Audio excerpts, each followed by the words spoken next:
At 33rd and Park Avenue, amid the hustle and bustle of New York City, are the headquarters for Skiing Magazine. A strange place to many for a magazine about skiing, but not to its editor-in-chief. So spectacular, you won't believe it. It'll be the best thing we've done in Skiing Magazine in 20 years. Seems like a horrible place for a ski publication to be. From an editor's standpoint, it is a horrible place to be. From the standpoint of selling advertising, which is really what pays the rent around here, this is the place to be. The staff's goal at Skiing Magazine is to provide as much diverse information to skiers as possible. You have to think in terms of the overall season, but when we actually start to plan and to schedule stories, we have to think issue by issue, so that we don't wind up with all of our ski area, our travel writing in one issue and all of our test reports in another issue. We try to provide a more balanced mix of editorial. Adding to that balanced mix is a different approach to covering skiing.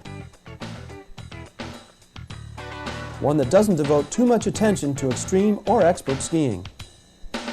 We do our best to provide as much information, practical, useful, everyday kind of information as we can.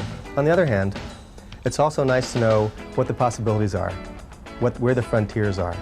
There's all kinds of places that people can go skiing and they have no idea that they could go there.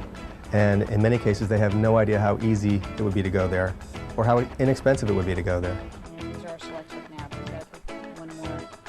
The pictures that go with the stories are chosen very carefully by Rick and his staff. But the challenge for any magazine is to be creative. That's where the art department comes in. These are my cover presentations. Let's say you want to use this typeface with this look, this section, and maybe this story here, Crystal Blue Sensation, would have a certain look, so it doesn't look the same, doesn't kind of conflict each other. And then look for the photos, do a layout, and basically just put it up there. The layout of the magazine is done on computer, but the best way for the editors and writers to keep track of an issue's stories is with a method from the old school. We finish it, or maybe we're not sure about something, we print it out kind of small, put it up here on the board, so this way everyone can critique it, the art director, even like editors can just look at it and see, maybe what story should run next to what story.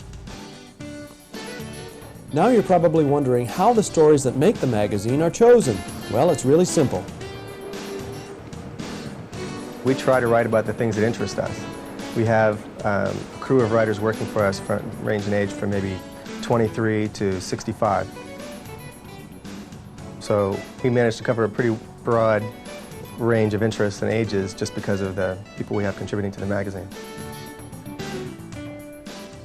But the big question about any magazine is, what's on the cover? This one here? The editors at Skiing Magazine try to keep the look new and exciting.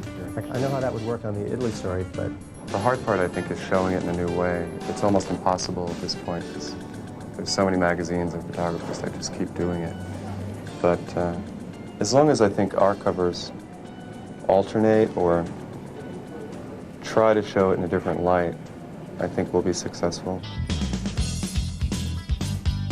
Stay tuned because there's more GGP Skiing Magazine coming up.